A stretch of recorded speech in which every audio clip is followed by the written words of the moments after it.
David was always rushing, always scrolling, always complaining. The sunset was too bright, assaulting his eyes during his evening commute.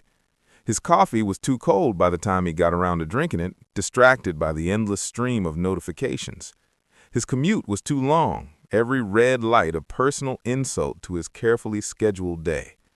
Life had become nothing more than a series of inconveniences he had to endure, obstacles standing between him and some undefined destination he was racing toward. He barely looked at his wife anymore during breakfast, his eyes glued to his phone screen, scanning emails that will be forgotten by lunch.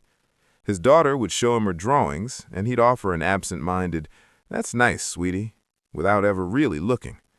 The flowers his wife planted? He walked past them every day and couldn't have told you what color they were. Everything was background noise. Everyone was an interruption. Every moment was something to get through rather than something to experience. Then one Tuesday morning, David woke up and couldn't see. Complete, suffocating darkness. Not the darkness of a room with the lights off, but an absolute void where sight used to be. Panic crashed over him like a wave, his heart hammered against his ribs. He reached frantically for his phone on the nightstand. His fingers knocked over a glass of water. He heard it tumble, heard it shatter against the hardwood floor. Sharp, final. He couldn't see the damage, couldn't see the water spreading, couldn't see anything. "Sarah!" His voice came out strangled, terrified. "Sarah, I can't see anything." The rush to the hospital was a blur of fear. His wife's hand gripped his tightly, her voice steady even though he could hear the tremor beneath it. The emergency room doctor ran tests, shined lights into eyes that couldn't register them. Finally, a diagnosis. Temporary vision loss, likely stress-induced.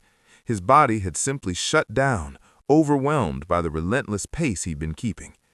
24 hours, maybe less, his sight would return. But in that moment, sitting in that sterile room shrouded in darkness, 24 hours felt like forever. His wife guided him home, her hand on his elbow, warning him about steps, doorways, all the obstacles he'd navigated thoughtlessly for 37 years.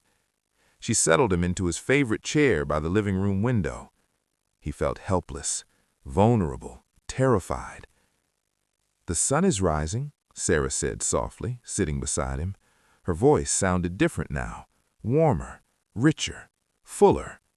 How had he never noticed the melody in it before? "It's beautiful this morning, David. Golden rays are cutting through the clouds. The whole sky is painted in shades of orange and pink and lavender. The clouds look like they're on fire." He sat there, blind, listening to her describe something he'd seen 1,000 times and never really looked at. How many sunrises had he missed while staring at a screen? Tears rolled down his cheeks, hot and unexpected. Breakfast became an entirely new experience. Sarah placed a mug in his hands, and for the first time in years, he really felt it. The warmth seeping into his palms, the smooth ceramic, the weight of it. He brought it to his lips slowly, carefully, and tasted his coffee instead of gulping it down while juggling his phone. It was good, really good. When did he stop noticing? His daughter Emma's voice drifted from across the table. "Daddy, are you okay?"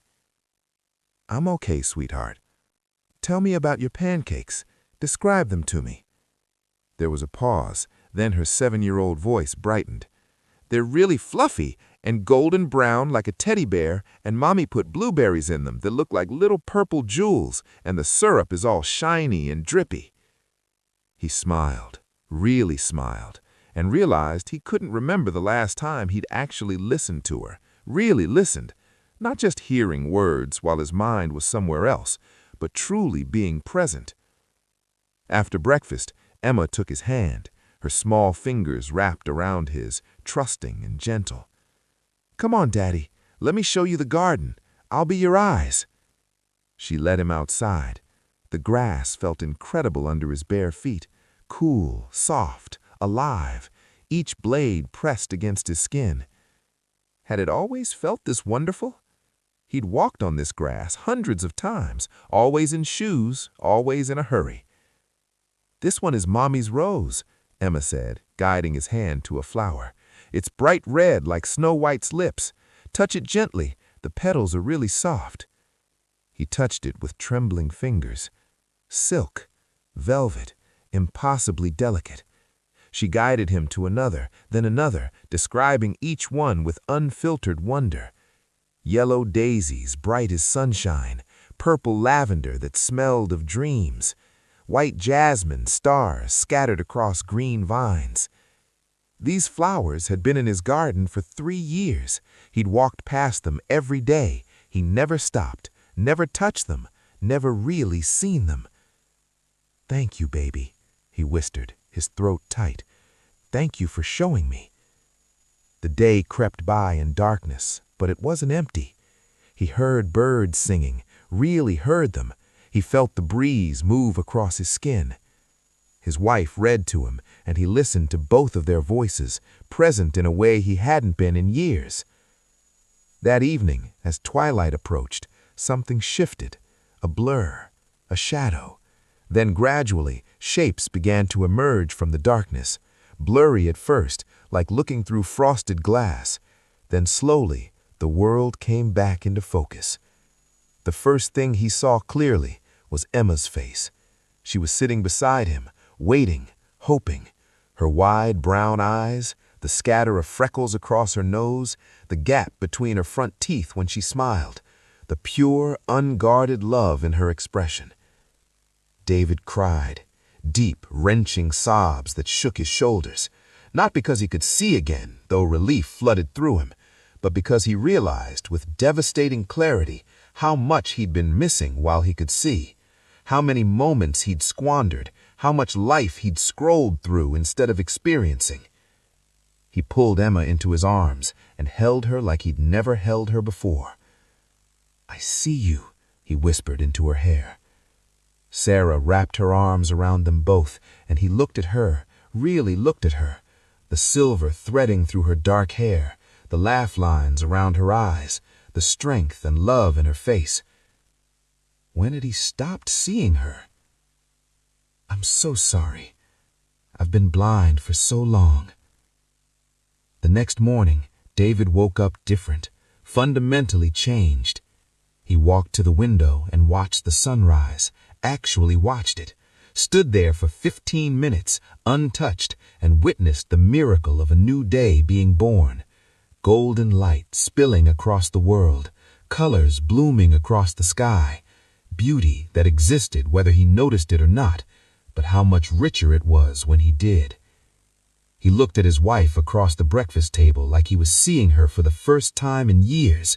He noticed the small miracle of his daughter's smile, the way her whole face lit up when she laughed. He went to the garden and touched the flowers, whispered thank you to them for being beautiful even when he hadn't bothered to look. He started seeing the world again, the way light danced on water, the colors he'd stopped appreciating, the faces of strangers, each carrying their own story, the gift of ordinary moments that were actually extraordinary if you paid attention. We spend our whole lives with open eyes, but how often are we really seeing? How many sunsets have you scrolled through? How many faces have you looked at without truly seeing the person behind them? How many moments have slipped past because you were thinking about the next thing instead of experiencing the current thing? Vision isn't just about working eyes. It's about paying attention. It's about being present. It's about recognizing the gift right in front of you before it's gone. David lost his sight for 24 hours and learned to see. But you don't have to lose anything to gain everything. You just have to wake up.